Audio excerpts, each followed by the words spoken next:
윤석열 대통령이 외신 인터뷰에서 김건희 여사를 둘러싼 각종 의혹에 대해 전임 정부 영부인들의 논란을 거론하며 책임을 회피했습니다.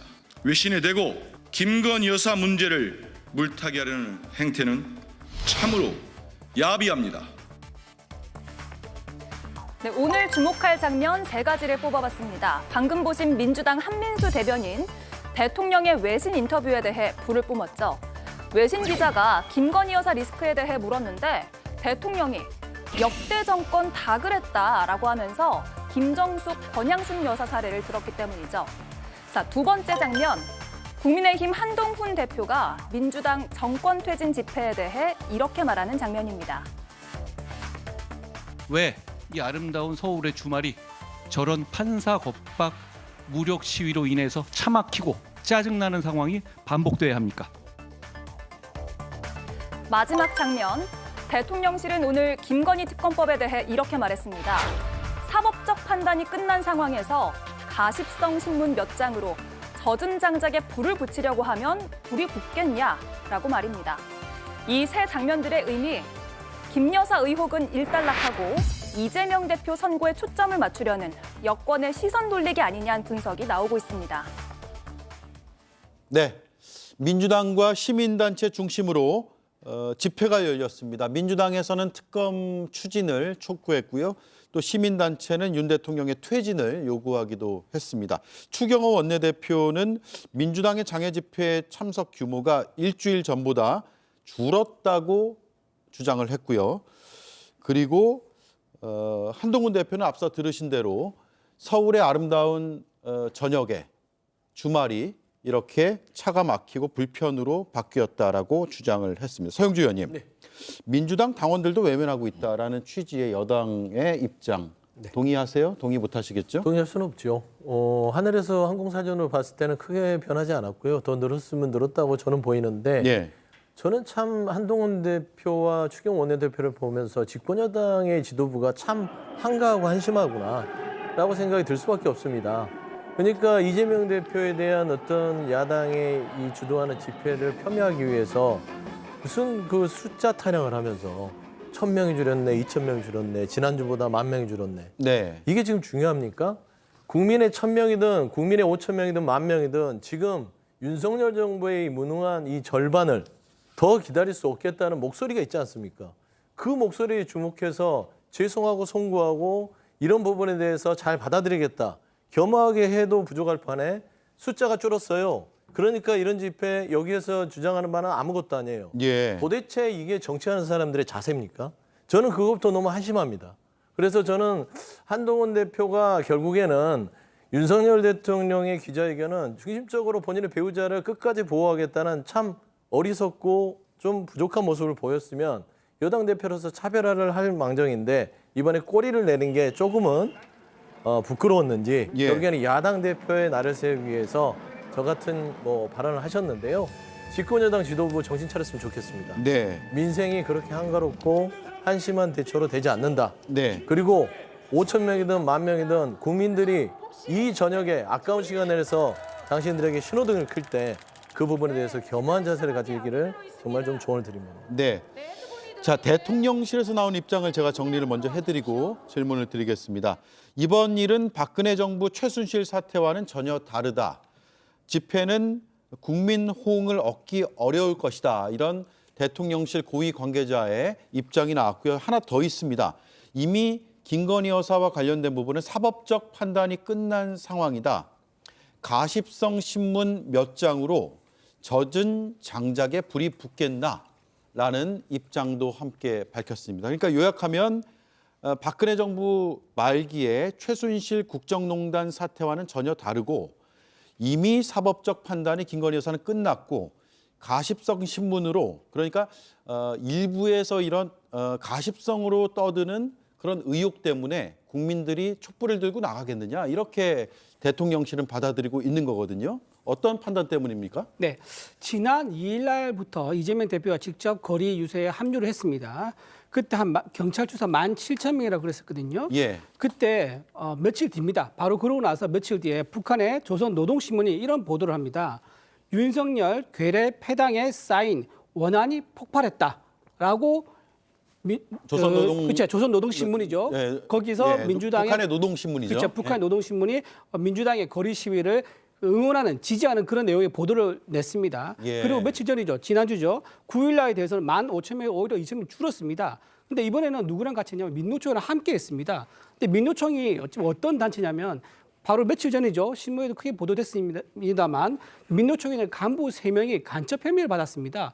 무려 구형도 아니고 선고를 15년까지 받은 간부도 있습니다. 근데 그 민노총 단체는요, 여기에 대해서 사과를 하지도 않았습니다. 그런 사과도 하지 않은 단체와 함께 연대해가지고 오히려 거리로 나서는 것에 대해서 많은 국민들이 우려를 표하고 있다. 네. 그래서 참여하는 시민도 있겠지만 참여하지 않고 우려하는 시민이 더 많다. 그렇게 말씀드립니다. 네, 박근혜 정부 탄핵 집회 때 인원을 저희가 정리 한번 해봤는데 물론 이건 다 추산입니다. 주최 측 추산으로만 말씀을 드릴게요. 첫 번째 집회 때 5만 명, 그 다음에 30만 명, 그 뒤에 232만 명으로 급증을 했고요. 그리고 12월로 접어들면서 다시 100만 명대, 60만 명대, 100만 명대 이런 식으로 좀 등락이 있었던 것 같아요. 계속 높아진 것은 아니고 또 초반에 낮았고 그런데 어쨌든 저 집회와 지금 집회는 성격이 완전히 다르다는 게 지금 대통령실과 여당의 판단인 것 같고 반면에 민주당 등 야권에서는 그렇지 않다라며 국민의 분노와 민심을 잘 읽어야 되지 집회 참여자의 숫자가 중요한 게 아니다라는 입장을 나타내고 있습니다. 자, 이런 가운데 민주노총 집회에서는 시위대와 경찰이 충돌해서 11명이 체포되기도 했고요. 현장에 있던 한창민 사회민주당 대표는 당시 상황을 페이스북에 전달을 했습니다. 강제로 밀고 들어오는 과정에서 몸싸움이 있었다. 경찰에게 국회의원이라고 말을 했는데 그리고 다친다. 이렇게 외치는데도 막무가내였다. 지금 보시는 장면이거든요. 다시 한번 볼 수 있을까요? 네, 계속 보여주시죠. 막무가내로 경찰이 다친다고 외치는데도 밀고 들어왔다라고 하는 게 한창민 사회민주당 대표의 주장이고요. 옷이 찢기고 바닥에 눕혀졌다라고 본인이 이야기를 하고 있습니다. 네, 일단 옷이 찢어진 건 맞네요. 그리고 서로 밀치는 과정이 있었는데 그 전후 맥락까지 충분히 볼 수가 없어서 제가 단정 짓기는 어렵습니다만 몸싸움이 있었던 것은 분명해 보입니다. 반면에 경찰은 강경 진압에 동의가 어렵다는 입장을 분명히 밝히고 있는데요. 시민들을 위해서 최소한의 통로를 확보하기 위한 것이었고 경찰도 부상자가 105명이다라고 조지호 경찰청장이 오늘 입장을 밝혔습니다. 네, 저 영상을 보면 김보엽 의원님, 예. 경찰의 과잉 진압으로 보이시나요? 아니면 집회 현장에서 발생할 수 있는 미미한 충돌 정도로 보여야 될까요? 저런 진압복, 전투복 같은 걸 입고도 100명 이상 경찰이 다쳤으면 파이프가 날아들고 돌이 예. 등장하고 그래야 되는데 제가 저날 집회를 가서도 아주 평화적으로 집회를 하고 있는 걸 봤습니다. 경찰은 시위대를 보호해야 됩니다. 예. 그런데 저런 식으로 시민들을 국회의원한테 신분을 밝히는 국회의원한테 저런 정도의 폭력을 쓰면 시민분들이나 노동자들을 어떻게 대했을지 짐작이 갑니다. 예. 자, 지금 한창민 사회민주당 대표는 강제로 밀고 들어오는 과정에서 몸싸움이 났고 국회의원이라고 말을 했고 다친다고 외치는데도 막무가내였다라고 했고 본인 옷이 다 찢어졌다고 이야기를 했고 실제로 화면을 보니까 옷이 다 찢어져 있긴 합니다. 네, 미국 같은 경우는 시위대가 이제 불법 행위를 할 경우, 즉 폴리스 라인을 넘을 경우는요, 굉장히 엄격하게 조치를 합니다. 예를 들면 미국에 있는 상원 의원도요, 그 폴리스 라인을 넘으면요, 현장에서 바로 수갑을 채웁니다. 그런 수갑 채운 장면 유튜브에서도 많이 볼 수가 있습니다. 그래서 지금 아무리 국회의원이라 하더라도 시민들을 위한 통로, 지나갈 수 있는 그 통로도 보호해야 될 의무가 있거든요. 예. 시위대에 있는 시민들도 보호해야 되지만 시위대를 지나가는 시민들도 보호해야 되기 때문에 그 폴리스 라인을 지키지 않는 그 누구라 하더라도 비록 국회의원이라 하더라도 그 경찰이 제시한 가이드라인을 지키지 않으면은 당연히 제지를 받는 것은 문제가 없다고 생각합니다. 네, 집회에 동참하지 않고 있는 개혁신당 얘기를 좀 듣고요. 그 뒤에 서영주 의원 말씀 여쭙고 제가 마무리를 할게요. 예. 저희는 사실은 이래서 좀 광장 정치를 조금 지향을 하고 있습니다. 잘 안 나가려고 하죠. 왜냐하면은 저 자리에 가게 되면 시위하시는 분들도 흥분을 하고요. 경찰 분들도 흥분을 해요. 그러다 보니까 이제 군중 심리에 의해서 굉장히 여러 가지 예상치 못한 상황들이 벌어지거든요. 그러다 보면 어쩔 수 없이 충돌들이 생깁니다. 이런 것들은 서로 바람직하지 않아요. 그렇기 때문에 저희는 가능한 국회 내에서 좀 이야기를 하자 이런 쪽이고요. 그것이 만약에 대통령이 계속 거부권을 써가지고 뭐 어쩔 수가 없어서 나간다 이러면요. 사실은 그거는 이미 지지율이라는 걸로 대가를 받고 있다고 봅니다. 네. 그리고 그런 것에 의해서 대통령도 자신의 인기가 떨어지는 이런 행위들을 보면서 앞으로 좀 바뀌어 나갈 그런 부분들이 있어야 된다고 보고요. 그래서 저희는 저렇게 목적이 옳다 하더라도 수단 방법이 너무 거친 것은 좀 하지 않는 것이 어떤가라는 생각을 좀 합니다. 그러면 앞으로도 개혁신당의 동참 가능성은 당분간은 없어 보이는. 저희는 국회 내에서 최선을 다하도록 하겠습니다. 예. 이 광장에 나온다는 것은 그만큼 국민의 분노 수치가 올라왔다는 겁니다. 야당의 책무는 국민의 그 분노 수치를 대리해서 광장에서 풀어주는 역할을 하는 게 본분이고요. 뭐 그림에서도 보셨겠지만 경찰이 완전 무장을 했습니다. 저 완전 무장은 예전에 돌을 던지거나 쇠파이프를 던지면서 뭔가 투쟁을 하고 시위를 했을 때나 하던 것인데 이날 집회는 평화로운 행진과 말하자면 피켓슈밖에 있지 않았습니다.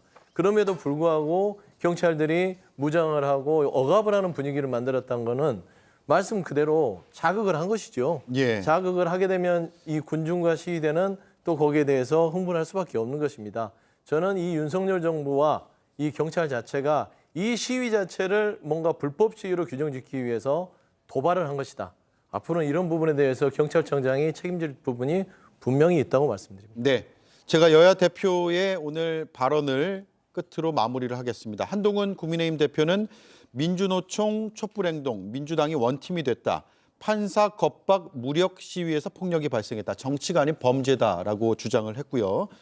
반면에 이재명 더불어민주당 대표는 경찰의 행태가 우려스럽다. 집회 현장에서 폭행과 협박이 있었고 80년대 백골단이 떠오른다라고 주장을 했습니다. 전혀 다른 해석이네요. 자, 여기까지 듣겠습니다. 네 분 고맙습니다.